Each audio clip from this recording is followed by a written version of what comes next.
Nós recentemente comentamos sobre o livro que você acabou de escrever, Pastor John. Tendo isso em mente, Brandon, no estado da Carolina do Norte, escreveu: Pastor John, agradeço ao Senhor pelo seu rigor centrado em Cristo e pela quantidade tremenda de produções do seu ministério. Estou curioso, como você produz tanto conteúdo? A que horas você acorda? Como você acha tempo para ler, escrever ou tomar café da manhã? Você mencionou sua aversão à televisão, mas qual conselho você pode dar sobre programações diárias para aproveitar a vida ao máximo para Cristo? Primeiro, jogue fora as comparações. Primeiro, tenha cuidado para não querer ser como eu. Você não conhece os meus pecados, você não sabe o quanto tenho negligenciado. Você não conhece os custos. A verdadeira pergunta é: como você pode ser mais completo, mais centrado em Deus, mais adorador de Cristo, mais cheio da Bíblia, amável, humilde, preocupado com o avanço da missão, desejoso pela justiça e servo de outras pessoas? Não meça a si mesmo pelos outros. Você deve se medir pelo seu potencial em Cristo. Essa é a primeira coisa que eu senti que precisava falar, por causa da forma como a pergunta foi feita. Em segundo lugar, foque nas grandes possibilidades.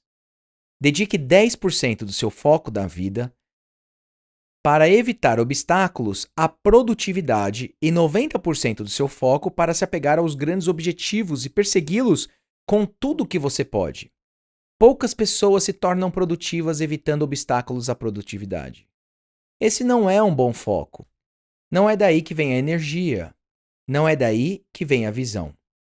Pessoas escrevem livros sobre isso e ganham muito dinheiro. Mas não é assim que alguém realiza algo que vale a pena ser feito. Fazer coisas que valem a pena vem das grandes, gloriosas e maravilhosas possibilidades futuras que tomam a sua atenção e te levam a continuar a sua busca com todas as suas forças. Então, tudo aquilo sobre retirar os obstáculos do seu caminho são os 10% da limpeza que você deve fazer. Em terceiro lugar, entenda os períodos da sua vida. A vida acontece em capítulos que são diferentes uns dos outros. Se você é casado e tem filhos pequenos, esse é um capítulo que precisa de uma quantidade considerável de foco nos filhos. Se Deus desejar, haverá para você outro capítulo com diferentes possibilidades, diferentes potenciais e diferentes prioridades. O Senhor ficará satisfeito se você focar no capítulo em que está agora, a viver de acordo com as demandas desse capítulo, com tudo o que você tem. Em quarto lugar, encontre o seu objetivo de vida. Pense seriamente e ore para saber qual é o seu grande objetivo. A expressão bíblica do meu está em Filipenses 1, versos 20 a 21. Aqui é o John Piper falando, não apenas Paulo. Segundo a minha ardente expectativa e esperança de que em nada serei envergonhado. Antes, com toda a ousadia, como sempre, também agora, será Cristo engrandecido no meu corpo, quer pela vida, quer pela morte. Porquanto, para mim, o viver é Cristo e o morrer é lucro. Assim, glorificar a Cristo na vida e na morte, e espalhar a paixão por Cristo na vida de outros. Esse é o meu objetivo. Esse é o meu grande objetivo. Encontre o seu e trabalhe por ele em tudo o que você fizer. Quinto lugar, atente para a prestação de contas. Tenha diante do Deus vivo um senso de responsabilidade enraizado no Evangelho. Ou seja, compreenda o Evangelho e a dinâmica espiritual de como ele funciona. Não se entre em um relacionamento correto com Deus por meio de esforço. A dinâmica do Evangelho não é assim. Nós nos esforçamos dia e noite com tudo o que temos porque estamos em um relacionamento justo com Deus. Filipenses 2, versos 12 e 13. Desenvolvei a vossa salvação com temor e tremor. Porque, base ou fundamentação, Deus é quem efetua em vós tanto querer como realizar. Essa é a dinâmica do Evangelho. Mas pela graça de Deus sou o que sou, e a sua graça que me foi concedida não se tornou vã. Antes trabalhei muito mais do que todos eles, todavia não eu, mas a graça de Deus comigo. 1 Coríntios 15, 10. A graça de Deus já fez morada em mim, e está trabalhando em mim, diz Paulo. E se você mudar essa ordem, você pode até conquistar muito na vida, mas irá diretamente para o inferno, com todos os seus livros e o que você construiu. Que o Senhor Jesus intensifique esse senso de responsabilidade no último dia por meio da parábola dos talentos, Mateus 25, versos 14 a 30.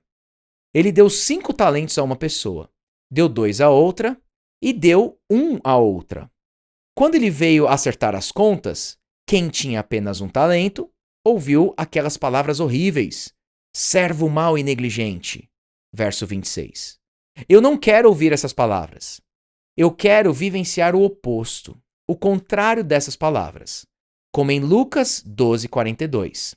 Quem é, pois, o mordomo fiel e prudente, a quem o Senhor confiará os seus conservos para dar-lhes o sustento a seu tempo? Frequentemente eu pensava sobre essas palavras quando eu era pastor. Eu tinha conservos para dar-lhes o sustento a seu tempo. Lucas 12:42. Bem-aventurado aquele servo a quem seu senhor, quando vier, achar fazendo assim. Lucas 12:43. Quando eu preparava minhas mensagens, ou escrevia algo, ou liderava minha família em devocionais, eu dizia: vem agora, Senhor. Vem, Senhor Jesus, e você me achará fazendo isso. Esse é o oposto do servo mau e negligente, que enterrou os talentos de Deus e não fez nada com eles. Em sexto lugar, trabalhe com urgência. Adicione ao seu senso de responsabilidade perante Deus um senso de urgência. É necessário que façamos as obras daquele que me enviou, enquanto é dia. A noite vem, quando ninguém pode trabalhar. João 9:4. Ou Efésios 5, versos 15 e 16. Portanto, vede prudentemente como andais, não como nécios, insensatos, e sim como sábios, remindo o tempo, porque os dias são maus. Ou Colossenses 4:5. Sejam sábios no modo de agir com os que são de fora e aproveitem bem o tempo. Há urgência nisso. Os dias são maus e a noite está chegando. Sétimo, acabe com a indecisão. O que você fizer, faça de todo o coração. Chega de indecisão. Muitas pessoas são vacilantes fazendo o que fazem apenas com metade do seu coração, com metade da energia. Se algo vale a pena ser feito, vale a pena que seja feito com toda a alma. Eclesiastes 9:10. Tudo quanto te vier à mão para fazer, faze-o conforme as tuas forças. Nos últimos 30 anos, uma das resoluções de Jonathan Edwards, que provavelmente teve mais impacto em mim do que qualquer outra coisa que ele disse, pelo menos em suas resoluções, é a seguinte: resolvido a viver conforme as minhas forças, enquanto eu viver. Essas palavras me tomaram um tempo atrás. Eu pensei, sim, Senhor. Considere o oposto disso. 14 vezes a palavra preguiçoso é usada no livro de Provérbios. Essa não é uma palavra feia? Preguiçoso. 14 vezes. E o que é um preguiçoso? Provérbios 20, verso 4. O preguiçoso não ara as terras porque é inverno. Por isso, no tempo da colheita, procura e não encontra nada. Não queira ser um preguiçoso. Oitavo lugar, persista. Muitos golpes derrubam uma árvore enorme. Isso é crucial, porque nós nos desencorajamos muito rápido depois de vários golpes ao vermos que a árvore ainda não caiu. Eu acabei de ouvir o livro Robinson Crusoe. Você pode dizer, como assim? Por que John Piper estava ouvindo um romance adolescente? Eu nunca ouvi alguns desses clássicos. Então, estou ouvindo agora. Robinson Crusoe, sozinho e abandonado em uma ilha, quer escapar e precisa de um barco. A terra firme está a 72 quilômetros de distância. Pode haver canibais por lá. Ele não tem certeza se deseja ir, porém ele precisa de um barco. Ele não tem nada para fazer. Então, ele fará um barco. Ele encontra uma árvore. Essa árvore tem 1,25 m de diâmetro na parte inferior. Ele tem um machado. Ele leva 22 dias para cortar a árvore, mais 14 dias para cortar os galhos e 1 ano e meio para terminar o barco, usando o machado. Eu cortaria uma árvore por 1 ou 2 dias. Eu diria, essa árvore não vai cair. Cansei dessa árvore. Vou trabalhar em outra árvore menor. Assim, aqui está a chave. Muitos golpes derrubam uma árvore grande. Você deseja fazer algo grande? Não desista. Continue golpeando. 9º lugar. Enfrente as tarefas difíceis com alegria. Na vida, esteja disposto a fazer muitas coisas que você não estava disposto a fazer com alegria.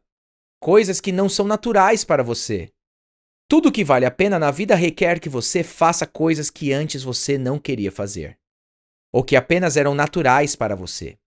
Assim, alegre-se na realização daquilo que você não tinha muita preferência por fazer. Em 10º lugar, vincule Cristo ao seu chamado. Finalmente, encontre o seu nicho, ou seja, encontre aquilo que você ama fazer. Com todas as suas fraquezas e todos os seus pontos fortes, coloque a maioria das suas energias e o seu amor naquilo que você ama, por Cristo e pelo seu reino. Você ouviu John Piper Responde, produzido por Desiring God, Ministério Fiel e Voltemos ao Evangelho. Para mais conteúdos gratuitos, acesse ministériofiel.com.br e voltemosaoevangelho.com.